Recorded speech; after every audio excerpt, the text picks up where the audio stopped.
আপনাদের সকলকে আমার এই ছোট্ট ইউটিউব চ্যানেল মা প্রাইমে সাদর আমন্ত্রণ জানাই। আপনাদের সকলের সুস্থ ও সুন্দর জীবন কামনা করে। আজ আমরা এই ভিডিওতে চন্দ্রদেব সম্পর্কে আলোচনা করব। আমরা সবাই চন্দ্রদেবের নাম জানি, তবে সম্ভবত চন্দ্র সম্পর্কে এমন অনেক কিছু আছে যা আমরা জানি না।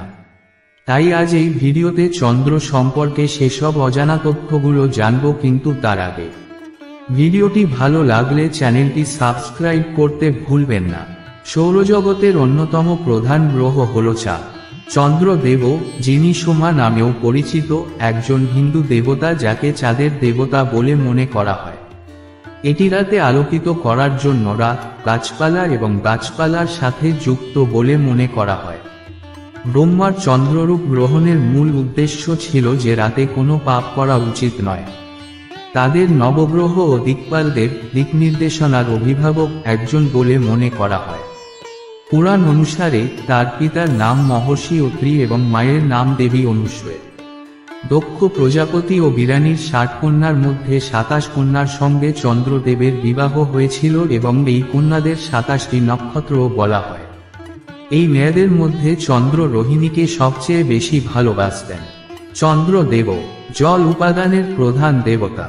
চন্দ্রদেব হলেন রাত, গাছপালা, অবৈধ যৌনতা, চাঁদ এবং উদ্ভিদের দেবতা।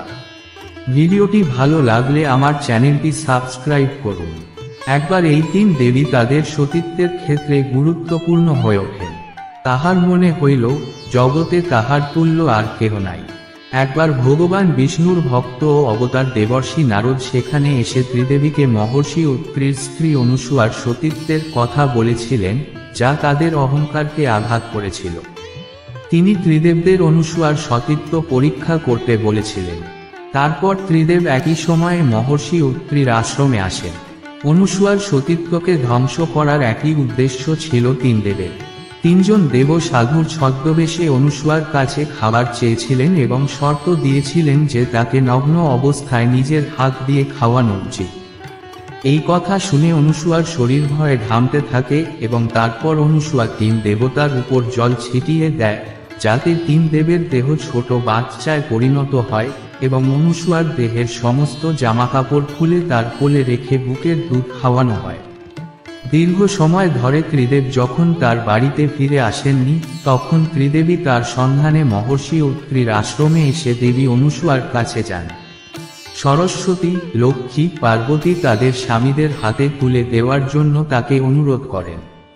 অনুসূয়া এবং তার স্বামী তিন দেবীর সঙ্গে একমত হন, কিন্তু অনুসূয়া বলেন, তিন দেবতা আমাকে বুকের দুধ খাওয়িয়েছেন, তাই তাদের কোনো না কোনোভাবে আমার সঙ্গে থাকতে হবে।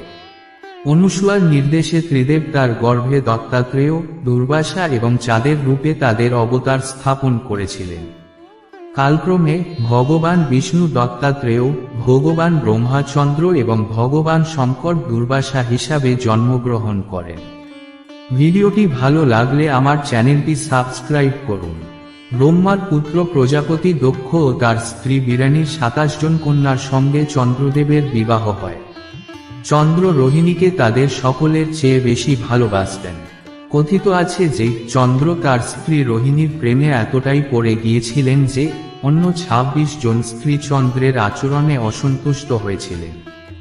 এরপর ২৬ জন স্ত্রী চন্দ্র সম্পর্কে তাদের বাবা দক্ষ প্রজাপতির কাছে অভিযোগ করেন। কন্যাদের শোকে ক্ষিপ্ত হয়ে দক্ষ চাঁদকে অভিশাপ দেয়। দক্ষের অভিশাপের পর চাঁদ যক্ষার শিকার হয়। অভিশাপের কারণে চাঁদের উজ্জ্বলতা ম্লান হতে শুরু করে। এটি পৃথিবীর গাছপালাকেও প্রভাবিত করেছে। গণেশ পুরাণে উল্লিখিত একটি কিংবদন্তি অনুসারে একবার ভগবান শিব এবং মা পার্বতী সমস্ত দেবতাকে ভোজনে আমন্ত্রণ জানিয়েছিলেন। খাবার খাওয়ার পর চন্দ্রদেব আকাশে শুয়ে পড়েন এবং গণেশ একটি ইঁদুরের উপর বসে হাঁটতে বের হন। গণেশের শারীরিক রূপ দেখে চন্দ্রদেব মনে মনে হাসতে শুরু করেন। ইঁদুরটি যখন ভারসাম্য হারিয়ে ফেলে, তখন সে গণেশকে বলে, গণেশ, তোমার মূর্তিটি খুব অদ্ভুত। ইঁদুরও আপনার ওজনের সঙ্গে চলাফেরা করতে পারে না। আপনার হাত ও পা স্তম্ভের মতো, একটি বিশাল হাতির মাথা এবং আপনার পেটটি খাবারের পূর্ণ ভাণ্ডারের মতো দেখায়। ওকে দেখে আমি আর হাসি থামাতে পারলাম না। চাঁদের এই ধরনের কথা শুনে গণেশ তাকে তার উজ্জ্বলতা হারানোর অভিশাপ দেন। ভিডিওটি ভালো লাগলে আমার চ্যানেলটি সাবস্ক্রাইব করুন। ভগবান বিষ্ণুর নির্দেশে চন্দ্রদেব প্রভাস তীর্থের কাছে যান এবং 108 বার মহামৃত্যুঞ্জয় মন্ত্র জপ করেন এবং ভগবান শিবের অনুগ্রহে সেই অভিশাপ থেকে মুক্তি পান। বর্তমানে এই স্থানটিকে ভগবান শঙ্করের সোমনাথ জ্যোতির্লিঙ্গ বলা হয়। গণেশের কাছ থেকে অভিশাপ পাওয়ার পর চন্দ্রদেব একটি হ্রদে গিয়েছিলেন। কিছু সময় পরে গণেশ তার ভুল বুঝতে পেরেছিলেন এবং তাকে অভিশাপ থেকে মুক্ত করার জন্য চন্দ্রদেবের সন্ধান শুরু করেছিলেন। পরে তিনি চন্দ্রদেবকে বলেন, চন্দ্রদেব, আমি একটা ছোট ভুলের জন্য আপনাকে অভিশাপ দিয়ে একটা বড় অপরাধ করেছি। অতএব আমি তোমাদিগকে অভিশাপ হইতে মুক্ত করিব।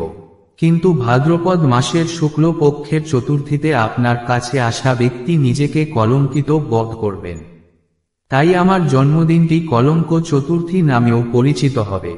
তাই গণেশ চতুর্থীতে চন্দ্রদেবকে দেখা উচিত নয়। আমার প্রিয় বন্ধুরা, আজকের ভিডিওটি এখানেই শেষ করছি।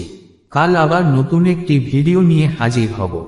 বিদায় নেওয়ার আগে আপনার জীবনের প্রতিটি ক্ষেত্রে মঙ্গল কামনা করি ও শুভেচ্ছা জানাই। ভিডিওটি ভালো লাগলে আমার ছোট চ্যানেলে সাবস্ক্রাইব করুন। তারপর ভিডিওটি যতটা সম্ভব লাইক এবং শেয়ার করুন। প্রতিদিন আমার চ্যানেলে আসুন, আপনি নতুন জ্ঞান বর্ধনকারী অনুপ্রেরণামূলক ভিডিও পাবেন। তাই এই চ্যানেলে সাবস্ক্রাইব করে আপনিও এই চ্যানেলের সাথী হয়ে উঠুন। ভালো থাকুন, সুস্থ থাকুন।